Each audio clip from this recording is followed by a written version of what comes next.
어느 겨울밤, 일본 사이타마의 한 여성이 혼자 방 안에 앉아 있었습니다. 창문은 굳게 닫혀 있었고 바람 한 점 없는 고요한 밤이었죠. 그런데 갑자기 벽 한쪽에서 무언가가 두드리는 소리가 들렸습니다. 2번, 3번 아무것도 없는 벽 안쪽에서. 그 여성은 처음엔 배관이나 건물 소음이라고 생각했습니다. 하지만 소리는 일정한 간격을 두고 반복됐고 어느 날 밤에는 방 안 가구가 이유 없이 미세하게 떨리는 것을 느꼈다고 합니다. 이 경험을 제보한 뒤 그녀는 이런 말을 남겼습니다. 처음엔 무섭지 않았어요. 그런데 며칠이 지나도 계속되자 두려움이 쌓이기 시작했죠. 이 현상에는 오래된 이름이 있습니다. 야나리, 가명. 한자 그대로 풀면 집이 울다 혹은 집이 소리를 낸다는 뜻입니다. 수백 년 전부터 일본 전역에서 같은 이름으로 불려온 이 현상은 단순한 건물 소음 그 이상의 무언가로 여겨져 왔습니다. 지금으로부터 약 250년 전, 에도 시대 후기의 일본. 도시에는 수많은 목조 건물들이 빽빽이 들어서 있었고 사람들은 종이와 나무로 지어진 좁은 공간에서 생활했습니다. 그 시대의 기록에도 야나리는 등장합니다. 밤중에 집이 혼자 삐걱거리고 가구가 제멋대로 움직인다는 경험담이 민간 기록 곳곳에 남아있는 것으로 알려져 있습니다. 1776년 화가이자 요괴 연구가였던 도리야마 세키에는 화도백귀야 행이라는 요괴 화집을 펴냈습니다. 그 안에 야나리가 등장합니다. 세키엔이 그린 야나리는 작고 기묘한 형체들이 집 안 곳곳을 기어다니며 기둥을 흔들고 가구를 두드리는 모습이었습니다. 에도 시대 사람들에게 이 현상은 눈에 보이지 않는 무언가가 집안에 함께 살고 있다는 증거로 받아들여졌을지도 모릅니다. 요괴로서의 야나리는 당시 사람들에게 무서운 존재라기보다 집안에 깃든 일종의 영적 에너지로 이해되는 경우가 많았다고 합니다. 두드리는 소리가 들리면 집의 기운이 변하는 신호라고 여긴 지역도 있었다고 전해집니다. 이름은 같지만 해석은 지역마다 달랐고 그 이름 하나만큼은 놀랍도록 일관되게 이어져 왔습니다. 에도 시대를 지나 메이지, 다이쇼, 쇼와를 거치는 동안에도 야나리에 관한 기록은 끊이지 않았습니다.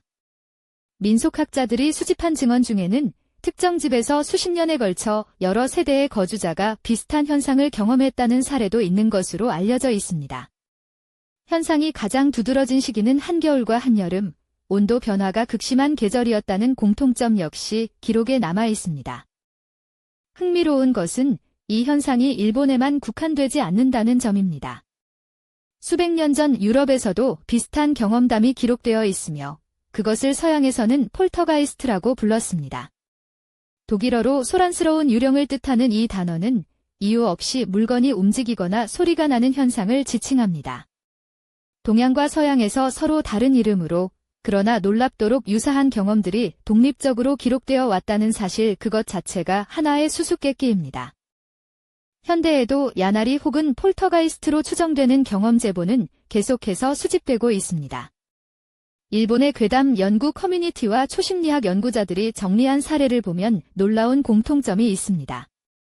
대부분의 목격자들은 처음에 소리와 진동을 합리적인 원인으로 설명하려 했지만 일정 기간이 지나도 현상이 반복되자 어느 순간부터 설명이 불가능한 영역으로 넘어갔다고 말합니다.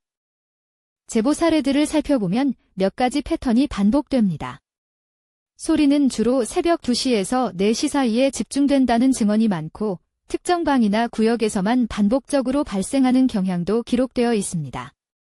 또 다른 사람이 집안에 없을 때 유독 강하게 느껴진다는 목격담도 적지 않습니다. 이것이 단순한 건물 소음이라면 왜 이토록 특정한 시간과 공간에 집중되는 걸까요?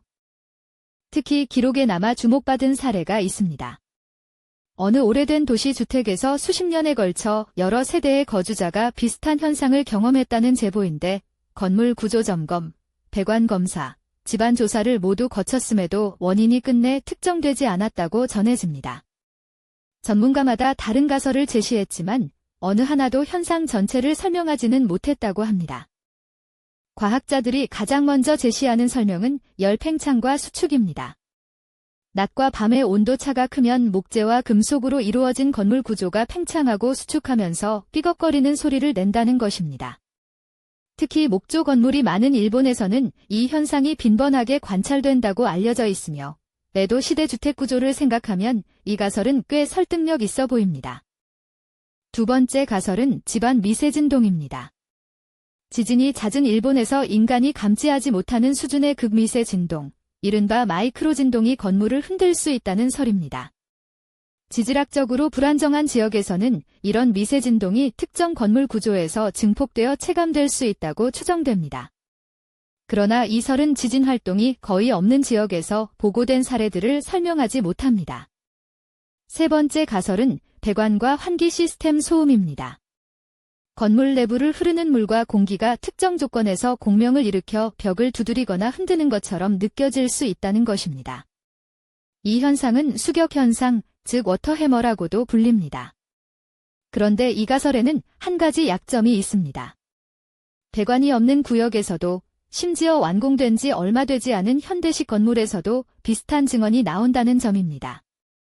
세 가지 과학적 가설 모두 일부 사례는 설명할 수 있습니다. 하지만 기록된 사례들 중에는 이 가설들을 하나씩 검증한 뒤에도 원인이 특정되지 않은 경우가 있는 것으로 알려져 있습니다. 특히 문제가 되는 것은 반복성과 지향성입니다. 왜 하필 그 방에서만, 왜 그 시간에만 소리가 나는가? 건물 물리학만으로는 이 패턴을 완전히 설명하기 어렵다는 것이 일부 연구자들의 견해입니다. 수백 년의 기록을 살펴보아도 야나리는 어느 하나의 설로 깔끔하게 정리되지 않습니다. 자연현상으로 설명 가능한 사례가 있는가 하면 그 어떤 원인도 특정되지 않은 채 기록에만 남아있는 사례도 있습니다. 결국 야나리는 요괴 이야기로 출발했지만 오늘날에도 과학이 명확한 결론을 내리지 못하고 있는 현상이기도 합니다. 어쩌면 중요한 것은 그 현상의 정체가 무엇이냐가 아닐지도 모릅니다. 야나리가 요괴이든 물리 법칙의 결과이든 아직 이름 붙이지 못한 무언가이든 그 집안에서 밤마다 소리를 들으며 잠을 청하는 사람만이 그 무게를 압니다.